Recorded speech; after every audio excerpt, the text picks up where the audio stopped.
Hello and welcome to the Corona Chronicles and episode 3 of Setting the Scene. I'm your host as always, David. I really hope you've been enjoying this series of Setting the Scene. I've really enjoyed filming them. They're lots of fun. It's not very often I get to come in here and fiddle around for a little bit and then show you something cool. So it's quite a luxury for me too. Now, first things first. For some reason, I don't know why I didn't put a baseboard on this base. Seems stupid not to. And the reason why is because it makes the cleanup a lot harder. So when I pull everything off, it all spills down onto this cloth here and it's a pain to clean up. So to that end, I've cut a 2-foot sheet of this foam core and it fits perfectly inside. Now, I would normally have cut it from MDF, but the MDF I've got, I think, is 10 or 15 mil, I can't remember, but it's too tall and it just makes everything really high. So I've used a little bit of the side wall and just made a base out of it. So it just makes cleanup a lot easier. And I also noticed a couple of comments the other day asking, what do you do with all the aggregate once you've finished with it? It all gets recycled, so you don't buy it and throw it away. It all gets recycled. And a lot of you keep asking me how I clean up. And the simple answer is a dustpan and brush. Now, on a 2x2 section, it's really easy. It doesn't take a long time at all. But on a 6x4, it is a bit of a pain. I did have a Hoover, like a wet and dry Hoover, a bagless one, but it broke because it was really old, and I haven't got around to buying another one, to be honest with you. But that's essentially it. So I pull off all of the terrain and all of the rocks. I sieve them out with a big sieve, and then I literally just, sweep it up and then dump it in a barrel. So hopefully that answers your question. Yes, it is a massive pain. So, we are where we are. Now, in this video, I am going to build like a reinforced Promethean pipeline. I've built this several times before in previous boards. I've built kind of 2 sections that kind of come out either from the side of the board to suggest something bigger off the board, or I've done it out of a rock formation or something. And essentially, the pipeline goes up along and then into like one of these barrels where it's stored. So I can imagine that the Imperial Fists are defending this. Again, going to use a load of these wall sections, and then the word bearers are going to be attacking from the front. So I wouldn't normally build the board like this, but because we're doing these little 2x2 kind of setting scene and firefight boards, it fits perfectly. So I'm going to show you what I do. I have built it much longer in the past, but I'm just going to build a little section here, the word bearers at the front, and then the fists defending the line. So really simple, but I can well imagine into the future I could build quite a large refinery or Promethean refinery processing plant, and then if I have a ton more of these, because it uses some very specific parts, I need to get more of them. I can imagine the silos going out and like spider legs. It'd be a really interesting board to fight over, but as everything with a channel, it's time, effort and money, which I don't have a lot of all three, so we'll see how we get on. I've also got some tea, which is quite nice. Tea and building heresy boards is very, very important. All right, where to start? Nice and easy. This board build is so easy. I've built this about 4 times this morning. I've built it really long, I've built it super short, and I've done one here, and it's quite cool because it gives you that layered effect. And if I was building a board for the channel, I would probably absolutely do that because it just gives a little bit more engagement for the models to move around. But purely for this, I'm just going to build one medium-sized piece, and then we've got the word bearers from the front and the Imperial Fist here. So that's cool. A couple of things to notice, which is really, really amazing. These platforms from Games Workshop, they fit amazingly. Oh, get rid of that. Amazingly in here. And you'll say to me, well, why is that important? Well, when we make the return, which I'll show you in a second, we put these on here. And once these are in place, they are the perfect width to allow this to be in the middle and then to get that return. So it's not due to any skill or any plasticard building ability, or it's just pure dumb luck. So if you thought I had possessed some sort of amazing skill, I really don't. It's just pure luck. So that's really, really cool. And that will help us. And what that will do is that allow us to run a pipeline down the middle and then still have room either side for our marines to move around in, which is really important, because I've said this many times on the channel before, the boards have to make sense. I can't just stick stuff anywhere I want for it to look good, because it intrinsically doesn't work. And I think it's really important that if you're going to create a situation that is to be reinforced, then you need to be able to move around or get into it or move amongst it to reinforce it. You can't just have stuff. If I didn't have this here, and if I put that Promethean there, and I've done this before and it looks really great, but you can't reinforce it. So you end up having marines like that, which to me, excuse me, sorry Dan, is not cool. It looks ridiculous. But you can absolutely do that if you want to just create just a reinforced pipeline, and that would look really cool. But if you want something that can be manned either by servitor, repair crew, or space marines or whatever, it needs to be wide enough to accommodate said models, which this does brilliantly. Anyway, let's get on with the build. It's really quick, really easy. I'm going to start off with this section here at the back, and then I'll work forward. I'm using these really awesome reinforced pieces because they will allow us to put the silos in, which is really cool. We'll put one here, then the return. Now we'll just reinforce it with these Games Workshop pieces. I mean, it just goes together so easily, and with a little bit of practice, you'll know what bits fit where and what works with what. Here we go. I mean, already it looks really cool. It looks like a super strong, reinforced position.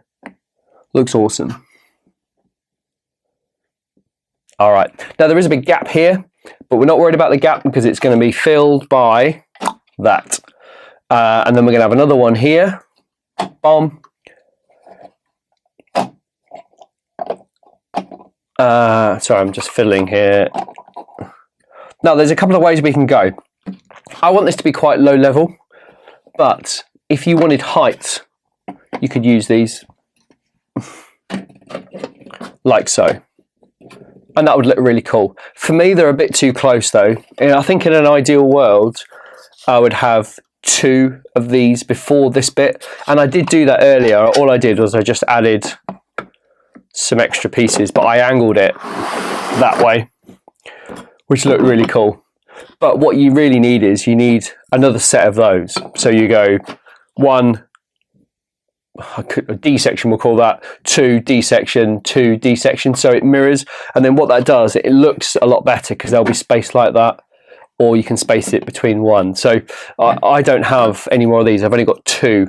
I'd love loads more, but it's, you know, it's finding them on eBay or trading sites on Facebook or whatever, and they don't come up that often. I could get them cast, I guess, but that's a bit naughty. I don't like doing that really. Or I could build them out of plasticard and foam, which I probably will do really because I need them, and then just put some styrene over the top and do the details. Really simple. But again, it's time, isn't it? That's essentially my structure. Really easy. We're going to have 1 there and 1 there. So we're going to use the pipelines. I really like these pipelines. They are so cool. They don't quite fit. Or we could have 1 and 1. Yeah, it doesn't quite work. Let's have a little think about how we're going to do this. What I want in an ideal world, I want a little bit of pipeline between the 2. I think what we'll do is we'll swap these out.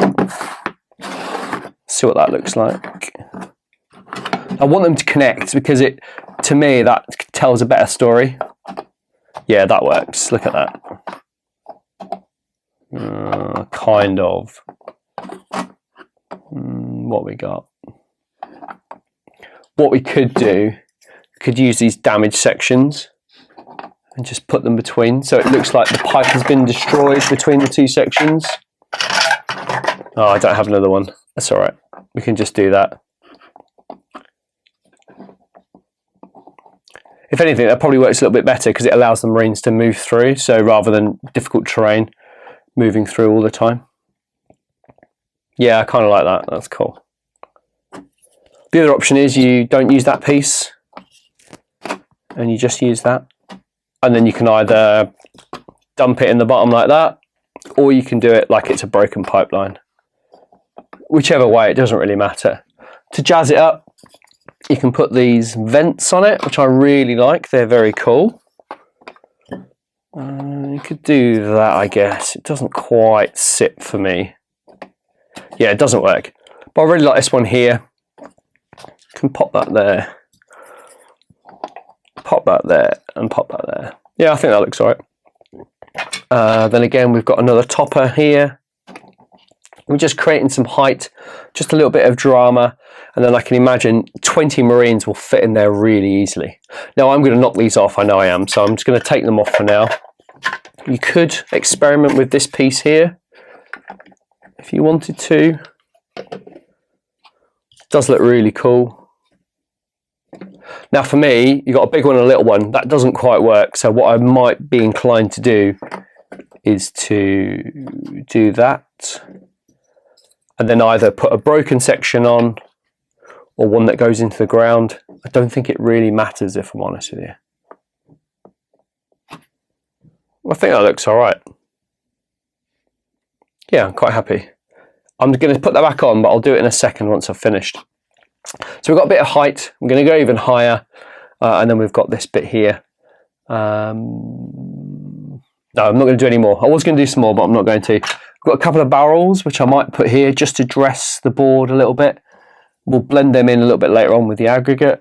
I like the green because it contrasts nicely with the yellow and the red and the grey, so it works quite well. We're not going to use yellow barrels because we talked about at previous videos. It doesn't quite work. Don't want too many of these.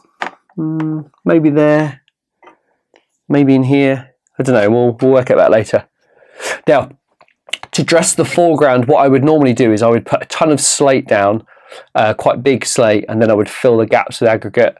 But I'm going to cheat today ever so slightly. So instead of just putting the aggregate on the flat surface, I want to break it up a little bit and make it undulate a little bit. So I've got these bunkers, sorry, craters, not bunkers.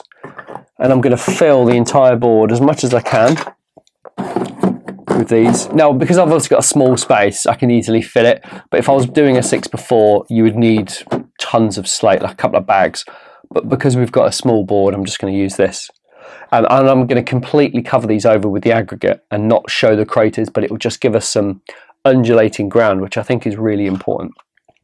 Now, we are going to have a rhino here, like it's pulled up, and then the Marines have got out, and they're going to have combi flamers. So we need to make sure that, you know, the rhino would have put itself into a position, and then the flamers can come and flame the Marines. So we're kind of just thinking about where this will come from. I think we might come from this side now, because we've got the balance here, haven't we? We've got this kind of anchors this side, and we might bring the rhino up over here and get the Marines out and then shoot from the front. So I think that's what we'll aim for.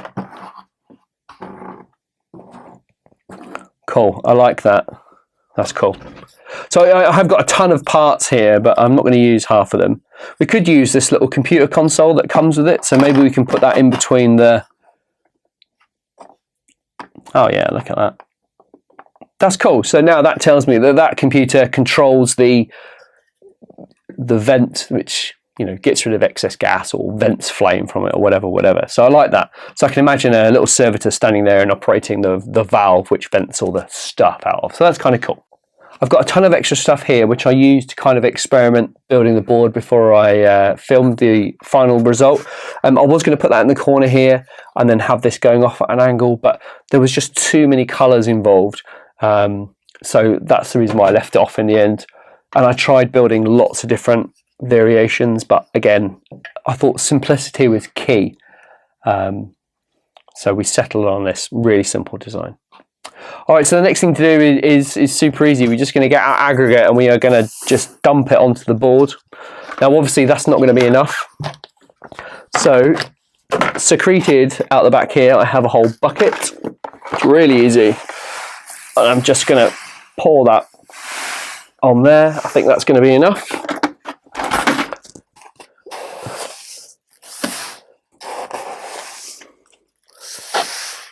And all we're aiming to do is just to cover all of the white surface up. Now, I did think about doing this with sand, orange sand, because the contrast would have looked really, really cool. Because you'll have the orange sand contrast against the front of the emplacements here, and it looks really great. But the orange then clashes a little bit with the silos. So what I need to do in the future is I need to get a few more of these silos and just paint them up in different colours. Like a blue would be a really good colour, or an off-white would be a really good colour as well. So I just need a little bit more of this aggregate, just to fill this section in here.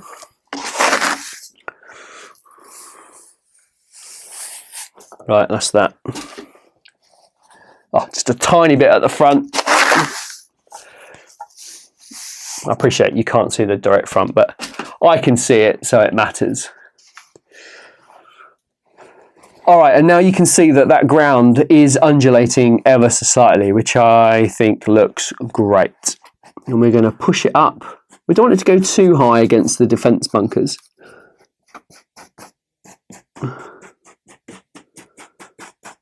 Defence lines, sorry. I'm going to pull a little bit of that out. I've lost a lot of the undulation in the... I put too much on.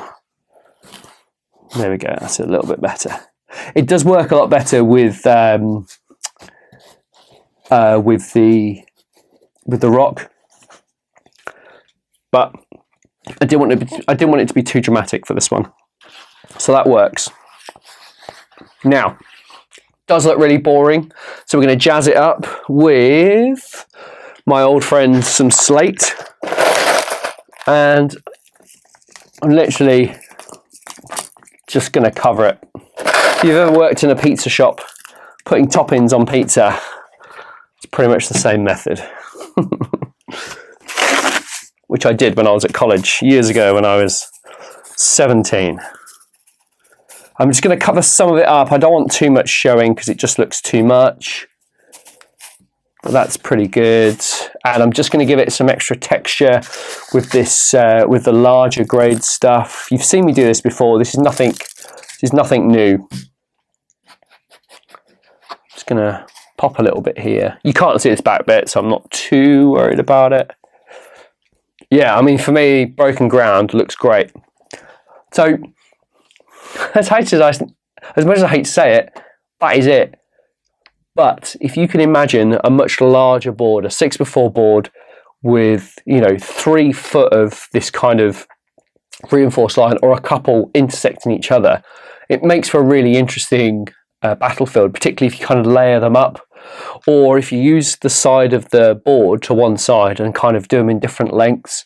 It looks really interesting, and then you can do something with rocks over here, and then maybe a landing pad, and it looks quite cool. But that is essentially it. I mean, I know it took seconds, didn't it? It didn't take long. I think I explained it more than it took me actually to build it. But you can now play around with it if you want to. You can add more barrels if you want, or more, whatever they are, canisters, I guess they're called.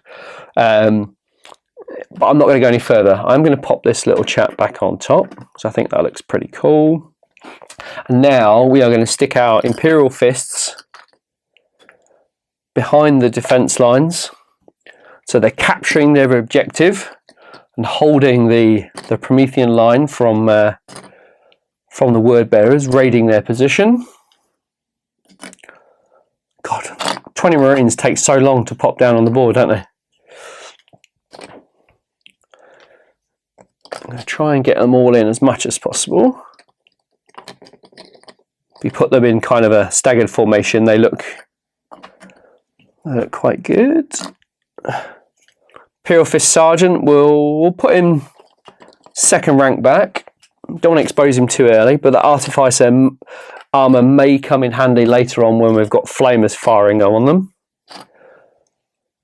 What I could do is I could face them this way, like they're covering all points, but when I set the scene, we're going to have the Rhino here. We can assume that the Imperial Fists have rushed to bring their guns to bear against the Imperial Fist, so they've tried to push up as much as possible.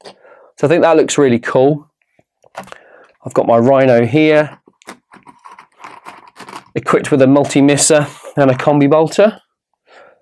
And then we've got our Seeker Marines piled out 6 inches into the lines of the Imperial Fists. That looks really cool.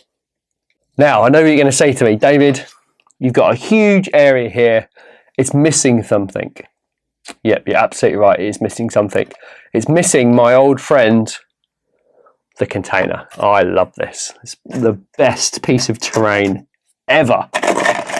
I'm going to sink it in a little bit. Maybe here. Oh, maybe here. And what I'm going to do, I'm going to pour a ton of aggregate on top of it, making it look like it's been built up over the last few weeks or few days. It's been a big sandstorm. It's come from this direction and it's blown it all up, and it's kind of hidden it a little bit. So I've buried it a little bit. Going to put some of the larger aggregate on top. A few more of these little, just oh